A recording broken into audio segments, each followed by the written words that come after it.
Well, hello, everybody. Harrison Painter here. This is Go Gladiator TV. This show is not about me. It's all about you, the amazing Gary Vaynerchuk. Let's get right to it, man. I want to give these people as much content as I can from you about some of the things that are very important to the viewers of Go Gladiator TV. Now, dude, you're about as superhuman as they come, right? You're running Wine Library TV, a wine empire. You're running Vayner Media, book promotions, you name it. And now you've got the Sunshine Suites promotion going on, but you're still a human being. So how do you stay away from getting exhausted? Harrison, and but suffering? you know what? Harrison, you forgot about cork.com, cinderellawine.com, gourmetlibrary.com. And that only happens because of Lindsay and Brandon and AJ and my dad. And, there's lots of other people, Obsessed TV. I mean, it's on and on and on. Samantha Ennis. I mean, it goes on and on and on. It's not just me, though. I'm an engine type like person, right? I mean, I have a lot of adrenaline. Absolutely. And so I am a human being. I want to spend time with Misha. I want to spend time with friends and defrag, watch my Jets football. I think what is interesting, Harrison, is that I really push it hard, right? When I'm working, I'm not bullshitting. It's every minute, and it's intense, and that's what's going on. Well, congratulations, Misha. And I wanted to talk about that a little bit today because everybody preaches balance. And I've said many times that balance is kind of bullshit because in order to get where you are and to stay there, you've got to keep working hard. So what advice can you give people about balancing work with family? Do it because at the end of the day, your family is the whole game, right, Harrison? I mean, that's the Absolutely. whole game. And so I think that you've got to do it. I just think that you've got to try because I'll be honest with you, I'm not so sold that I've been doing a good job yet.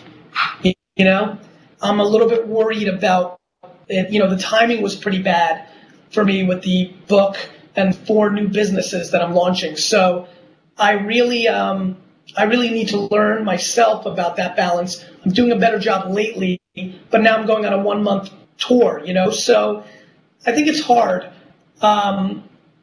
but it's something that everybody tries to balance and we all are trying to work on as hard as we can. Absolutely. Okay, so for the entrepreneurs out there, what's the #1 lie that they're being told as they jump into business or into social media or following their passion at this point? What's the #1 why? Lie. That, like we always hear about we can make millions of dollars quickly. You hear all those things out there with the gurus promoting all these get-rich-quick things. And I think a lot of young entrepreneurs suffer from the disease that they're just going to come into this space and become a millionaire by hitting what I call the Staples easy button. And that's not the case. So what's the #1 lie you see out in the field for these guys and why they might be failing when they shouldn't be failing? Well, they're failing because they're trying to run, right? They're failing because they're being seduced by the quick. I mean, and by the way, the people that tell me that, oh, well, I'm doing well because my SEO or I'm selling a product or all this crap, dude, those guys are on steroids. That's what they're doing. They're the same people like Lyle Alzado that are going to pass away. I mean, me and my buddies, I'm so scared for Mark McGuire and Sammy Sosa. And all these other guys, they're going to die young. And that's terrible. Was it worth it? Maybe. Maybe people are like, I'd rather go hard and have it than not have it at all. My opinion is because of these new platforms, you can have both. You just have to be patient. And people aren't patient. And I just get sad because people want things quick.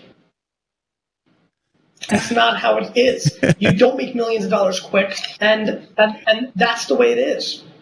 Absolutely. I mean, I think sometimes they get drunk with the fact that, a lot of people probably didn't really hear about you until a year or less ago.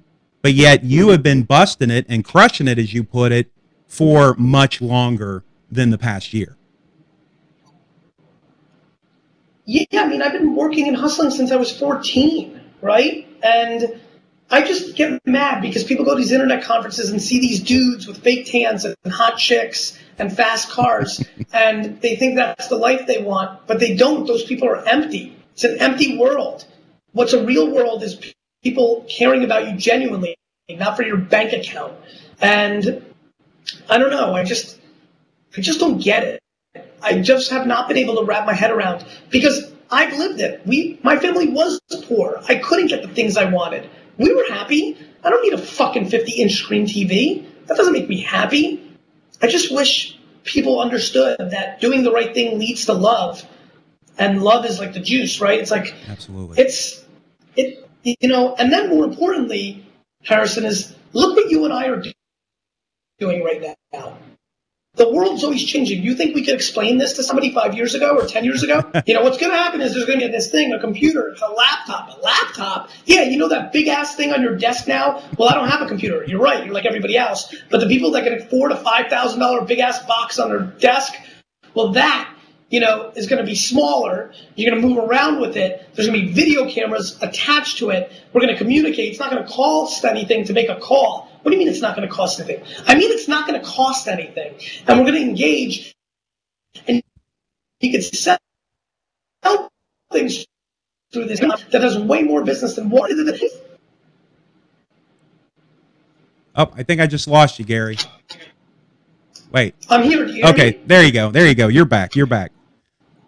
All right, so let's talk about this book right here. I just want people. Oh, go ahead. I'm sorry, Gary. I'm sorry, Harris.